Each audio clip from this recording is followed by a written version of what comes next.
Shalom Aleichem, everybody. Welcome back to the Yiboneh Beit Midrash. A warm welcome, a truly, truly warm welcome home to Torah.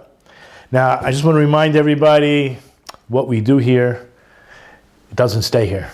Okay? You got to give it out, right? You got to share whatever you can.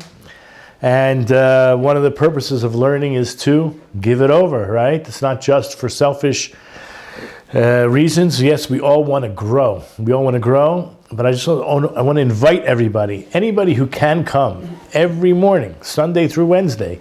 We have a Gemara shir right here. So if you're listening to this and you live in Yerushalayim and you want to come and join us, I'm going to give a little bit of a plug later on in a few minutes. I just want to mention that we use the Yakar as the outline for the discussion.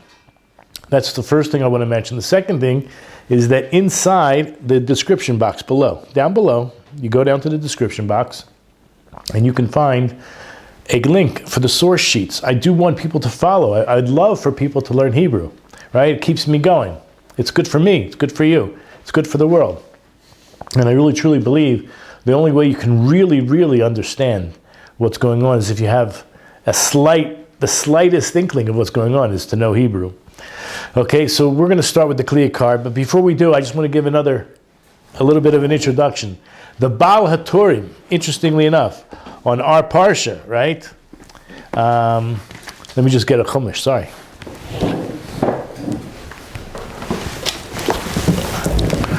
How can I start without the Chumash? Here we go. So we're in Parashat Vayeira, and we go to chapter 18, as I mentioned in Genesis. And we're talking about that Hashem appeared to Avraham. Okay, in a place called the Orchard of Mamre. And what was Avraham doing? He was looking for guests. 3 days after his circumcision.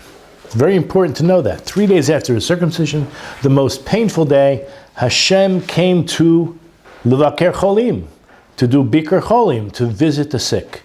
Right? It's a mitzvah, one of the 613 mitzvahs to follow the ways of God. The whole Torah is a book of chesed, an instruction book, how we should behave. We should behave like God. What does God do? The first thing he does after he creates the world, one of the first things he does is he clothes the naked, right? Adam and Eve were naked. And what's one of the very last things that God does? He buries Moshe. That's called, right, Mace Mitzvah, right, to bury the dead. So everything in between is all about doing chesed, being like God, who's full of kindness.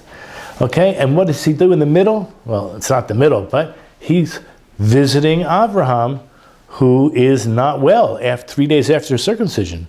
But Avraham still is looking for guests because he himself follows the ways of God. In fact, maybe he even leads the way. We'll talk about that a little bit as well. So what does he do? He's looking for guests. Keeping that in mind, I just want to quote a few things from the Baal HaTurim. For those who are not familiar, right? The Baal HaTurim. It's an unbelievable commentary on the Chumash, on the Tanakh. And he goes through a lot of gematrias, a lot of hints. We mentioned last week that a lot of the Midrashim, a lot of what Chazal, Rashi has to say, we can actually, what's the word? Reverse engineer. Try to understand, where do we have these traditions from? We have them from Har Sinai. We have them from the Revelation itself. Yet, they're told in stories and parables. And we just mentioned these ideas here. So the Baal HaTurim mentions about the gematria. The gematria is the value of the words. When you come to the words, Elonei Mamre, the orchard of Mamre, it's the same gematria as Bikur Cholim. Actually, it's Bikur HaCholeh. Okay? And also, very interesting, there were 3 men that came, right? It says Shalosh Anashim. They were really Malachim. And who are the Malachim that came? Who are they? So listen to this. Michael, Gabriel, and Raphael. So the gematria of Shalosh Anashim is the same gematria as Shehem Hayu, Michael, Gabriel, and Raphael. Now, very interestingly enough, so I mentioned to the guys that learn with us in the morning, when you're learning Gemara, Gimel, Mem, Resh, Aleph, who is there with you? you're surrounded by the 4 angels. So over here you have 3 angels. Where's the 4th one? It's true, Uriel wasn't needed, let's say, for whatever his purpose. Each angel has a purpose, and it seems as though nobody can find Uriel, so obviously he wasn't needed. But when you really think about the gematria, the name Avraham is the same gematria as Uriel. So not only did you have the 3 anashim, these 3 angels, Michael, Gabriel, and Raphael, but you also had Avraham, who somehow sat in for, let's say, Uriel. Okay, so did I mention the gematria? So basically when you have the, it's the same gematria, Shlosh Anishim, as that there were with him Michael, Gabriel, and Raphael. Also the gematria of the men stood over him, Anashim Nitzavim Alav, is the same gematria also as Haim, Michael, Gabriel, and Raphael. Okay, with that in mind, now we're going to go into the Kli Yakar, and we'll start with the top line. The Kli Yakar begins by telling us this verse, 18 verse 1, that Hashem appeared to him in the plains of Mamre, Vayeira Elav Hashem be'elone Mamre, and he's bothered. Why does it not say God appeared to Abraham? His name is already Abraham at this point. Now God did appear to Avram before he renamed him, so to speak. If you go to Genesis chapter 12, verse 7, just so you should know, God did appear to Avram, and his name is mentioned. In our verse, it's called third person, Elav. God appeared to him. It's very strange. Why is Avram's name not mentioned? And the Kli Yakar wants to go into this, but maybe I should read that one Rashi. Let me just read the Rashi on that verse, Genesis 18:1, where we mentioned that God appeared to Avram in the plains of Mamre, while he was sitting at the entrance of the tent when the day was hot. Rashi says, what it means in the plains of Mamre. Why does the Torah tell me that? That's what Rashi's coming to give us pshat, the simple explanation, but I want you to know Rashi is very, very deep.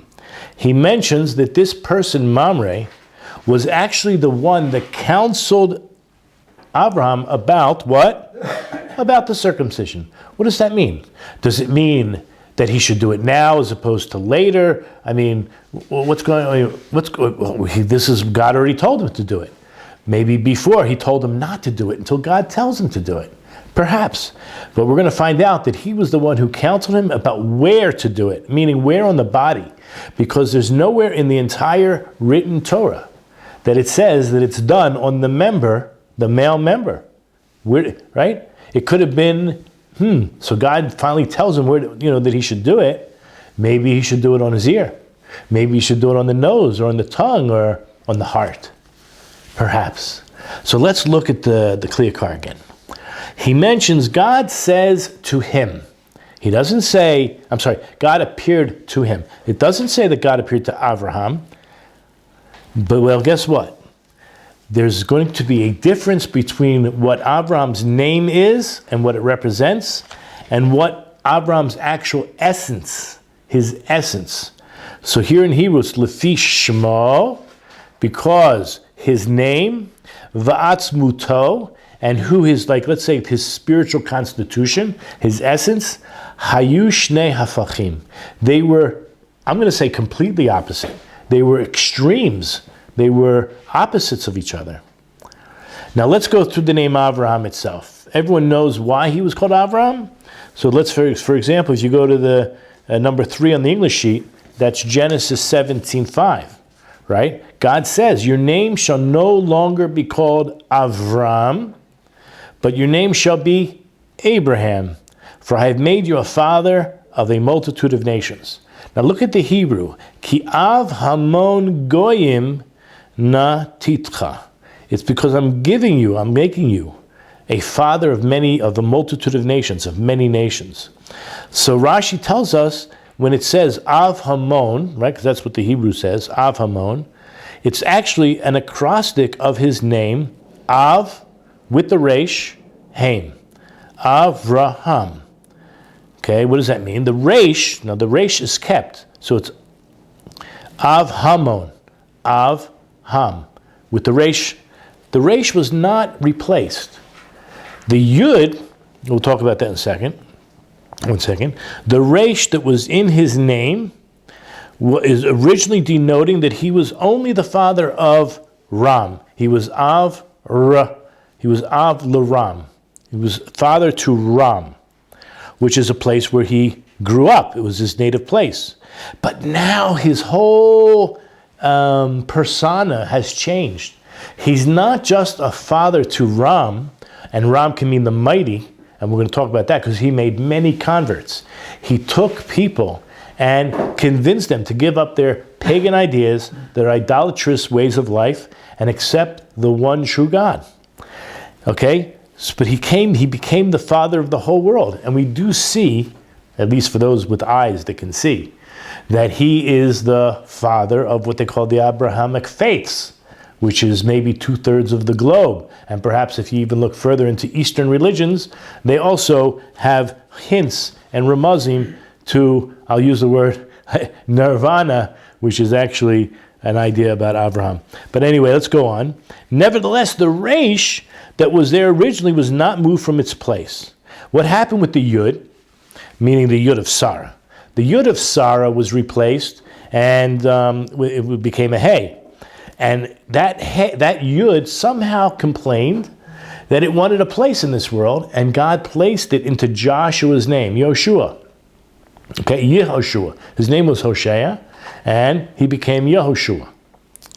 What would have happened if the Resh was replaced for some reason? There's an interesting medrash and discussion that the Resh also would have complained, and perhaps Hashem didn't have a place for it. So anyway, he left the Resh in, and that's that for now. Let's go back into the Yakar. All he mentioned was right away that the name Avraham, we know, is because he's Av Hamon Goyim, right? His name was Avram, now it's changed to Avraham. The Hey was added, and you understand that it means the father of a multitude of nations, which does what? What does that do? The name itself reflects what we call Hasrara V'Hinasut. In other words, acts a symbolic authority and royalty. This is what Avraham, being the father of all nations, represents. His name represents authority and royalty. Va'atzmuto, but what about his spiritual constitution? What about his essence? Haya hakol anava. What's anav? Anava is humility.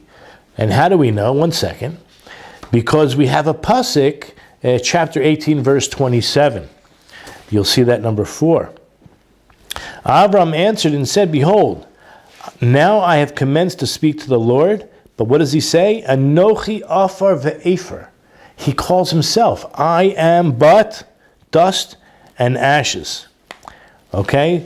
So if someone considers themselves dust and ashes, obviously this is a sense of humility. Ukedesh lo yomru. Now this is going to go into the reason why Hashem called to him and not to Abraham. Obviously it's the same person, but the text, the narrative says God spoke to him. Not to the name of authority, not to the name of royalty, not to the name of the elite, but to who he is, which is just dust and ashes. Kadei shalom, so people don't say, Shakadosh Baruch Hu nigla biyoter al hagedoli mitzad gedulatam. So that every single human being from this time forward will not say, God doesn't relate to me because I'm a nobody, or I'm a peon, or I'm just Joe Schmo. I don't have the last name of Rockefeller or Rothschild or Trump or something like that, right? It's not my last name. Clinton, right? It's not my last name. God's not going to talk to me. No, he's going to talk to you because he's not talking to Abraham as Av Hamon Goyim. Okay, he's talking to Abraham Elav, to his essence, who is just Afar ve'Efer. So every human being should know this. This is unbelievable. I'm going to read this idea again. Kedei shelo yomru, in order that people will not say, Shekadosh Baruch Hu, that the blessed Holy One is He, Nigla biyoter, He's more likely to reveal Himself to great people or exceptional people because of their greatness. No. Al Kain Lomar. That's why it does not say that God appeared to Abraham to teach you what? Lahoros. Shalom mitzad hayoto av hamon goyim. That God did not reveal himself to Abraham because he is like this, the 1%, right? The top of the top, the cream of the cream. Nir alav Hashem. That's not why God appeared to him, because he was the father of many nations. But rather because of his humility, because of his essence.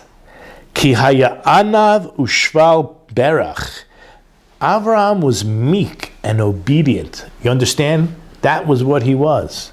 And like literally, if you want to say, he was not just humble, but he was low of knee, right? He was low of knee, meaning he was meek. Kamosha Amru Chazal. Listen to what Chazal is saying. Gemara, Shabbos Tzadik Bet 92. I have it here on the sheet somewhere, don't I?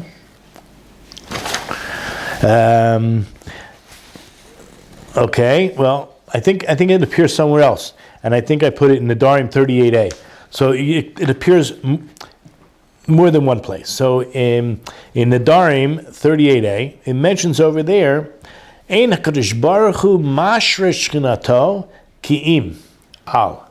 Hashem does not reveal his presence except to one who is, drum roll please. Let's get the drum roll going, guys. Come on, there we go.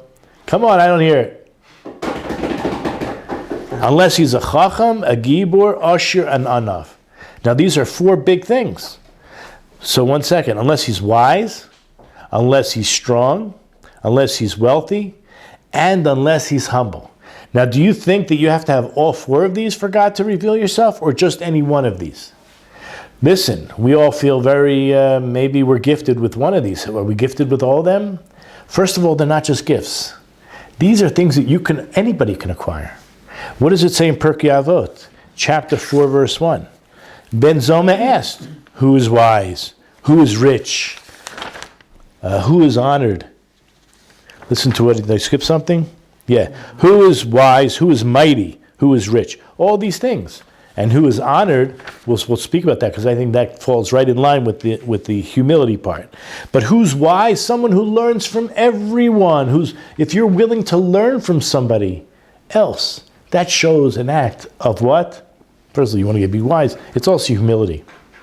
But that's who's wise. So you could be wise. Don't think if you were not endowed with a high IQ that you're not considered wise. You could be wise if you have that act of humility. Who's mighty? Someone who's able to overcome their evil inclination. Every single one of us can be mighty. So don't think if you don't have, a six-pack, a bunch of muscles, right? Or you can't do more than X amount of pull-ups or X amount of sit-ups or X amount of push-ups, that you're not mighty. It's if you can overcome your evil inclination, which everybody can. And who's rich? Someone who's satisfied with his lot. So you don't have to have a huge bank account. Not at all. You might actually have zero. You might even, I shouldn't say you, somebody might even have minus. And yet, they can still be happy. They can still be rich. Now this last one, who is rich, who is he who's honored? Okay, this is interesting. Who's honored? In other words, kavod. Kavod, that's unfortunately, it's like the opposite of humility. When people are looking for power, they're looking for honor. Right here, if you go the other way. In fact, what is the pasuk? Each one of these had psukim. 1 Samuel chapter 2, verse 30. God himself says, "For I honor those that honor me." But wait, we're not talking about, preface it with this. Who is going to be honored? He who honors his fellow human beings. Why? Because we're created in the image of God. If you can see the image of God in another human being and honor the other human being, then God responds basically by saying, those who honor me, right? I'm basically going to honor those. I honor those who honor me. Think about even what Abraham was doing. Abraham was in the middle of a conversation, a DMC. He was in a DMC with Hashem. A deep, meaningful conversation. And you know what he says? 1 minute. I have to attend to these, what he thought were human beings. Would you have thought this is like the most grossest, I don't know what other word to say it. How do you behave like that way towards Hashem? You're in the middle of a conversation, you say, excuse me a minute, I have to tend to these people? But that's what God wanted. That's why Abraham was so great, because he knew that people were created in the image of God. And there's not like you're leaving God to tend to these people. You're actually tending to God. It fits in well. And I'm glad I found that Pirkei Avot to discuss here, going back into this idea that it mentions in, I said, Nadarim or Shabbos, these 4 things. Now, it says, remember, God appeared unto him because of not his name, that's not why he appeared to him, but because of his atzmuto, because of his essence, which, what is the main part of his essence? His anova, right? Anochi afer ve'efer, I am just dust and ashes, velo bavor shamo, and not on account of his name, which is mara alehethech, that whole idea of the name being the opposite of who he really is. Okay. Alternatively, davar acher behefech zeh. A little bit of a twist, a little bit of an alternative way to explain this, and that is like this. From the very beginning, Hashem did appear to him in the name of Avram. As we mentioned, I think it's in 17:1. Let me just see. Go to number 9. Actually, we know that God did appear to him right there. Avram was 99 years old, and God appeared to Avram. Okay, and he also said, walk before me and be perfect. The Hebrew is, V'hi Avram ben Tishim Shana v'teisha shanim. He was 99. Vayeira Hashem el Avram. God appeared to Avram. And he said unto him, Ani kal shakai, hitalek lefanai, vayei tamim. Walk before me and be perfect. It's going to be very important here. We're going to discuss this idea. Anyway, at this point, because his name was Avram, he was Av Laram. He was the father to he was the mighty father. You could interpret that way. He was the father to the mighty, Laram. Now, why was he nicknamed that? Why was he named Avram? Because, listen to this, Mitzad shehichnisam tachas kanfei hashchina.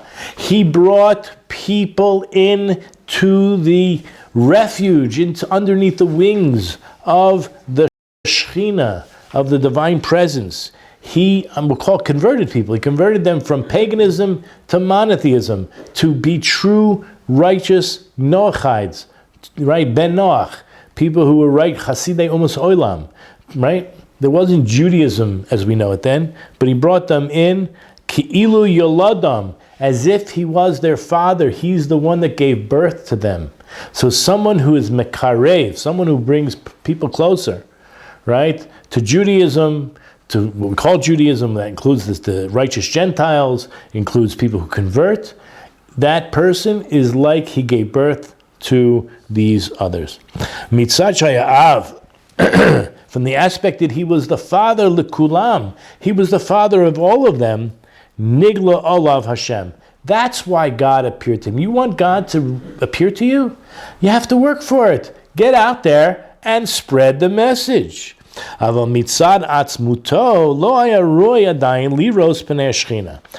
this is saying because of his name, God appeared to him then as Avram. But from his essence, he was not yet fit to see the divine presence. Why is that? Lefishaya arel ubalmum.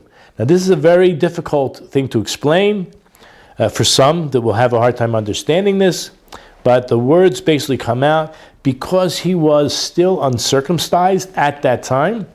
His name was Avram, and he was still uncircumcised, and that's considered a blemish. What does it mean, a blemish? It's a block. It's something that's holding him back from his potential. Okay? So I'm not trying to tell at all righteous Noahides that they should be circumcised, but I am telling you that there's another step. There is a step, And it's an interesting step. Okay, it's called conversion.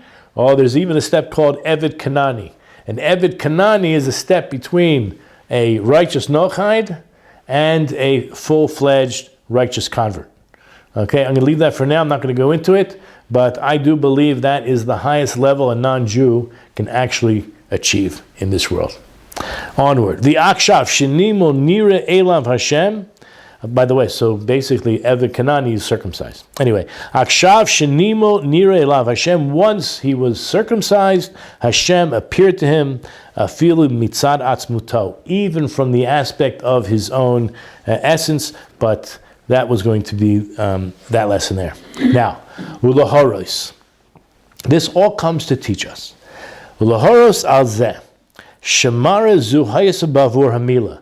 That the actual appearance of God to Avraham at this point was because he was now circumcised. V'nira olav be'elone mamre. And the pasuk says, the verse says that he appeared to him in the orchard of a person named Mamre, which we already said he was the one who gave him the advice of where on the body to do it. Remember, according to Rashi, we did see that first Rashi on 18:1. Rashi says Mamre was the one who counseled him about circumcision. Perhaps he was the one who said, don't do it until you're commanded, but at least where to do it on your body. Could he have been like a doctor who advised him how? Well, you'll see. You'll see why he probably wasn't a doctor. He was probably a metaphysician. Like me, I'm a doctor in metaphysics. No, like all of us Jews, he used logic. And wait till you hear the logic.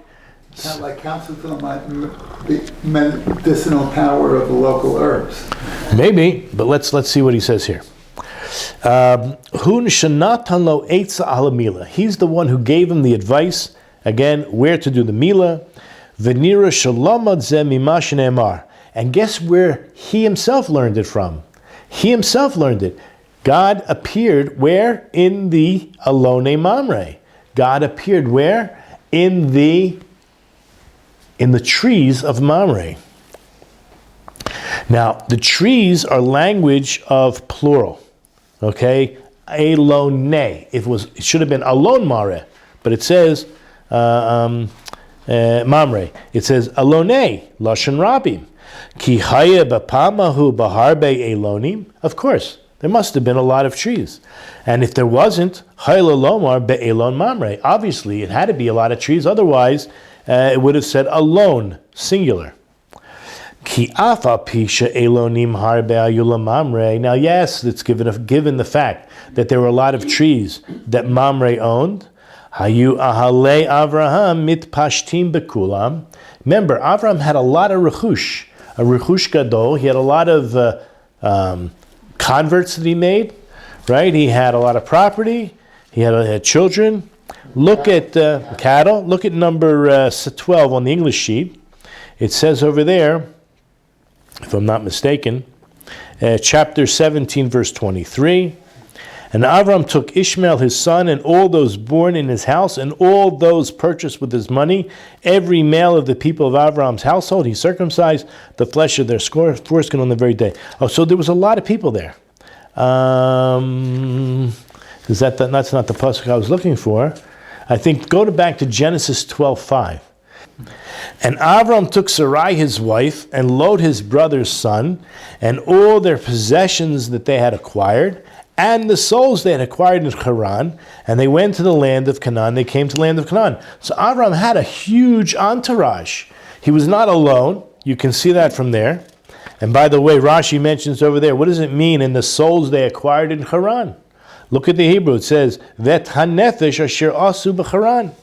Rashi says, whom he had brought under the wings of the Shekhinah.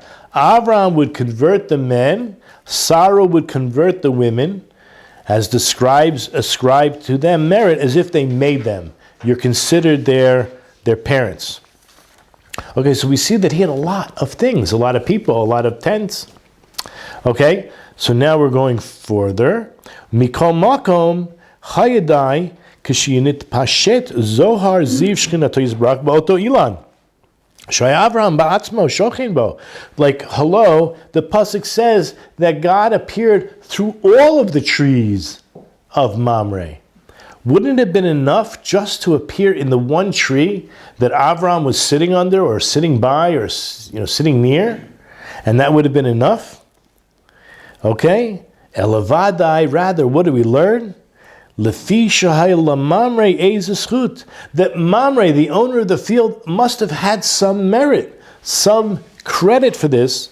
V'chelik the mitzvah samila, and a portion in the actual mitzvah, even though he was not Jewish, even though he didn't do the milah himself, but he was a support system for Avraham. He was his friend, he was his student, and he supported him, and therefore he gets great merit also in the advice that he gave. Al kain nira Hashem bikol elonav. That's why God appeared in all of the trees of Mamre.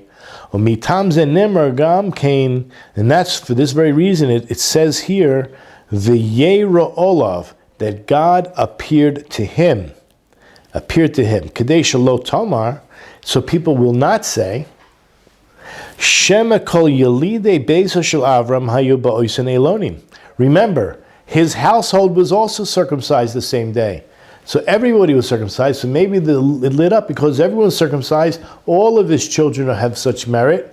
And it wasn't going to be attributed just to Avraham. No. Remember, all of them were Nimulo. Al Kain Yizrach or Hashem Al Kulam. Remember, this people should not say that, therefore, that's why God appeared to all of them. Velo Ba'avor Mamre. Then you're cutting out Mamre altogether. But no, specifically that God appeared to him, Lamat kol yilidei beso, so now you exclude, God did not appear to all of the household of Avraham, but yet he still appeared in all of the trees of Mamre, and now you understand that Mamre is getting the credit that is due to him. So to exclude kol yilidei beito umiknat kaspo, to exclude all of the children of his household and all the acquisitions that he acquired, there's no doubt this is how we learn out that Mamre gets the credit. Now, the next page, V'yatachen lomar. It's very likely to say, very possible to say the following, that the word alone, which we already translated ourselves as orchard, it should not be translated as a plain. A plain is like a plateau. A plain means it's not a valley and it's not a mountain. It's a flat area that you can see for a while.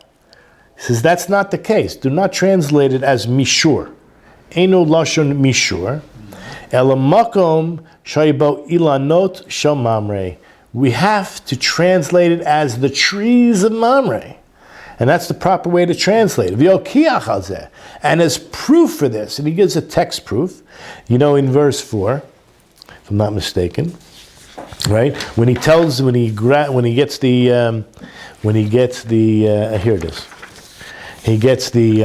angels to come, and he wants to wash their feet from all the dirt and sand. Remember, the nomads, the Arabs, the people that lived in the Arabian Peninsula, they worshipped the sand. So he says, please let a little water be taken and bathe your feet and recline under the tree. So the word tree is used, which is singular, there's no doubt. Okay. Ki hayu sham ilonos harbe. What do you mean under the tree? Didn't we already establish the word alone is plural, and there were a lot of trees? So that's where Chazal are able to darshan out, and this is in Gemara Shabbos 108a. Minayin lemila shiba otomakom. Remember we said that it was Mamre that gave the advice where it would be, on the body. He says, from where did he know the Mila was in that place? So it says Orla by trees. We have a halacha. There's such a thing as the first 3 years of fruit tree in Eretz Yisrael. You shall not use that fruit. Only in the 4th year after you make a redemption, right? Netaruvoi, you make a certain redemption in the 4th year, and then you can benefit from the fruit. So it's called Orla. The first 3 years are called Orla. Orla means that it's not usable. You're not allowed to use it. It's like covered with a klippah. It's it has a foreskin, let's say whatever orla means, we do translate as foreskin, it has some kind of klipa. Klipa means a shell, that you can't, it's a metaphysical shell, that you cannot use this fruit from the trees. And it also says here by bris milah. We all know that means uncircumcised. Again, orla means the foreskin. So you have by fruits and you have by the circumcision. The same word is used. So he figured it out. Just like there, the place is the place, meaning the orchard, the fruit trees. Make fruits, peiros. Peiros means, it could be progeny, right? Peru or view, be fruitful, multiply.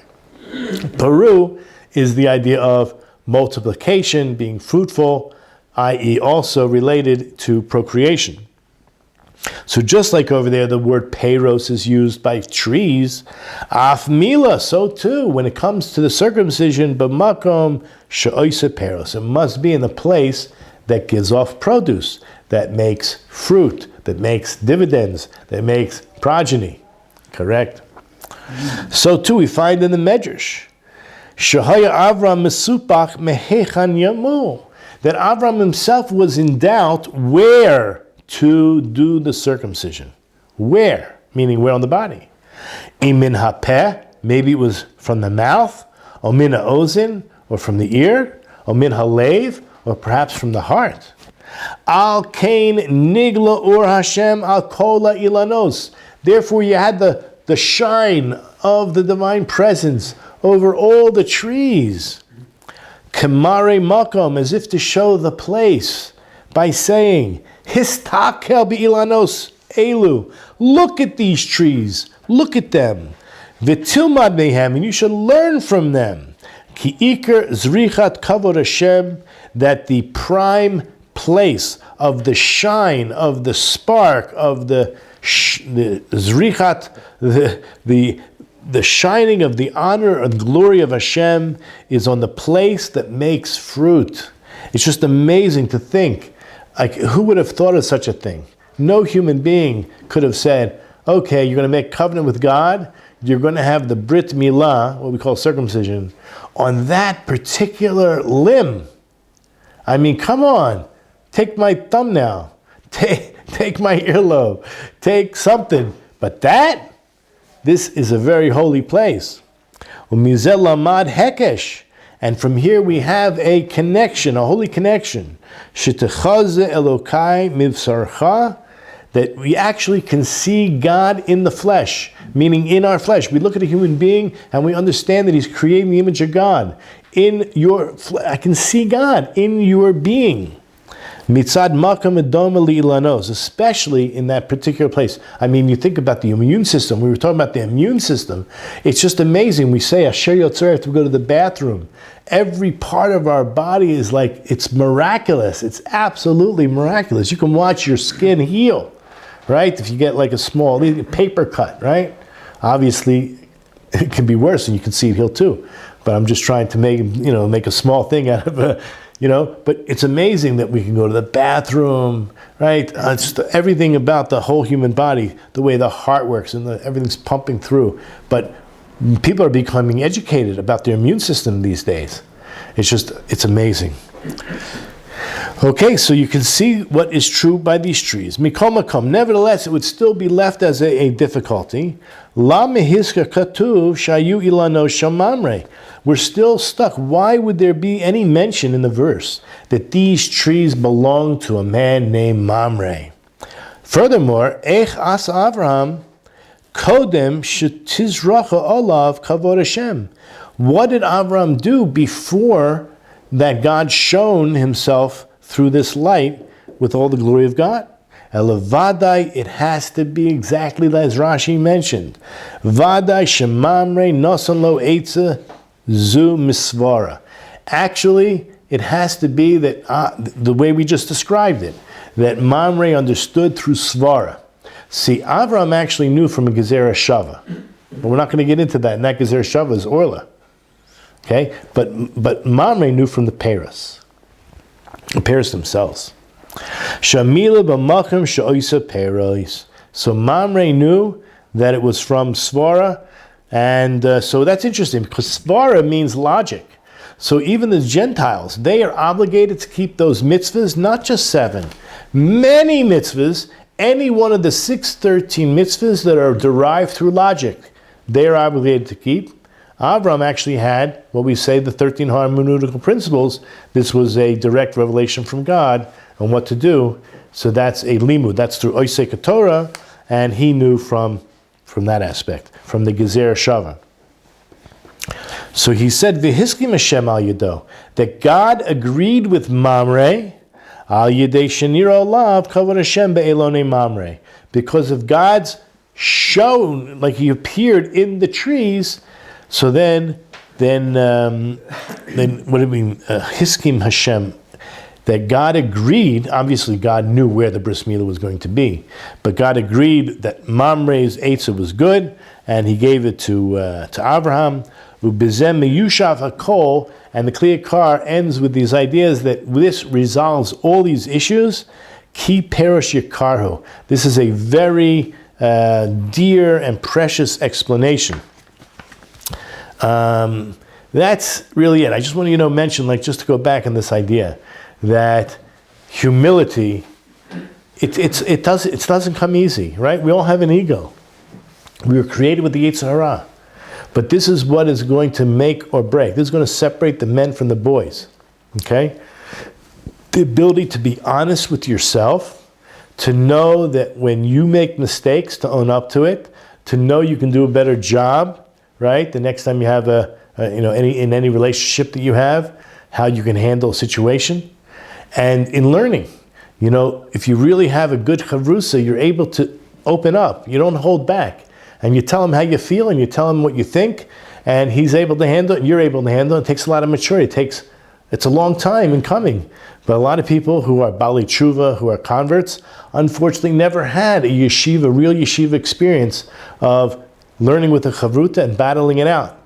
But it's more engaging than even marriage. But it will prepare you for marriage. And marriage is also very, not just engaging, it's like man and woman, they shouldn't even, right? They almost don't belong together in the same room.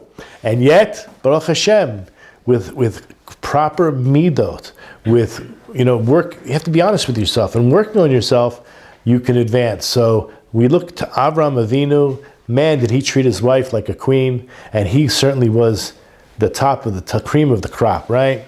So B'ezrat Hashem, we all have good role models, whether it's our own parents, or our teachers, or our rabbis, or people in our community, and we should choose them wisely. So we learned a lot from Abraham today, and B'ezrat Hashem, we should just continue to grow and grow. So I'll see you all next week. If anybody wants to learn Gemara in the Beit Medrash with me, lives locally, get in touch with me.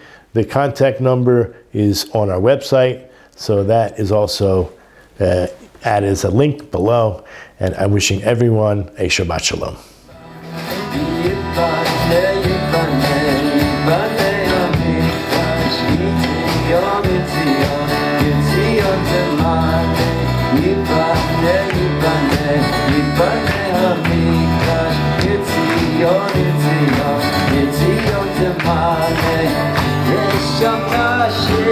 It's